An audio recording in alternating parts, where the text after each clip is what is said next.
아베 신조 일본 총리가 벚꽃 스캔들로 정치적 위기를 맞았습니다. 위기를 맞으면 본능적으로 위기를 탈출하기 위해 다양한 방법을 사용하기 마련인데요. 아베 총리가 사용한 방법들이 상황을 더욱 악화시키고 있는 것 같습니다. 급기야 국면 전환을 위해 천문학적인 예산안까지 발표하면서 본인의 지지율을 위해 무리하게 국고를 탕진하려는 게 아니냐는 논란까지 더해지고 있습니다. 어떤 내용인지 한번 알아보았습니다. 구독과 좋아요, 알림 설정 부탁드립니다.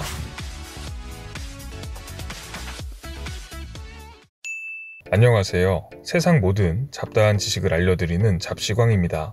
아베 신조 일본 총리는 벚꽃 스캔들 때문에 수세에 몰리고 있습니다. 정부의 공식 행사에 아베 총리 지역구 유권자들을 대거 참석시킨 사실이 드러나면서 공식 행사의 사유화 논란이 퍼지면서 시작되었습니다. 당황한 아베 총리는 관련자 참석 명단을 폐기했다고 발표하자 공문서 폐기 문제로까지 번지면서 일본 국민들조차 72%가 납득할 수 없는 해명이라는 여론조사가 발표되었습니다. 하지만 논란은 꼬리에 꼬리를 물고 있습니다. 가뜩이나 좋지 않은 분위기 속에 일본의 부총리인 아소다로는 지난 5월 휴일인 토요일에 해상 자위대 잠수함에 탑승하여 잠수 항해 체험을 한 것까지 불거졌습니다. 일본 언론들은 부총리가 자위대마저 사유화했다며 비난 수위를 높였습니다. 전방위로 공격받고 있는 아베 내각은 벚꽃 스캔들 대처에서 또다시 구설수에 올랐습니다. 아사히 신문의 보도에 따르면 일본 내각부는 벚꽃을 보는 모임 초대자 명단을 5월 9일에 폐기했다고 밝혔습니다. 일반적인 자료 폐기 일정보다 훨씬 빠르게 자료를 폐기한 것입니다. 그런데 명단을 폐기하기 1시간 전에 공산당 소속인 미야모토 중의원이 해당 자료를 요청했다는 사실까지 밝혀지면서 누가 봐도 일부러 자료를 폐기했다는 논란이 발생했습니다. 그러자 아베 총리는 12월 2일 참의원 본회의에 참석하여 해당 자료를 일반적인 폐기 일정보다 빠르게 폐기한 것이 아니라 파쇄기를 담당하는 직원이 장애인이다 보니 문서를 폐기하는데 오랜 시간이 걸리기 때문에 이를 고려하여 5월 9일로 당겨서 문서를 폐기했다는 터무니없는 핑계를 댔습니다. 이에 일본 국민들과 네티즌들마저 비난이 거세지고 있습니다. 일본의 네티즌들은 처음에는 개인정보 보호를 이유로 초청자 명단 공개를 거부하더니 이번에는 힘없는 비정규직 장애인 직원이 폐기했다는 어이없는 핑계를 대고 있다는 반응을 보였습니다. 그야말로 논란이 논란을 낳고 있는 모습인데요. 아베 총리의 지지율 역시 큰 폭으로 하락했습니다. 마이니치 신문이 발표한 12월 여론조사 결과에 따르면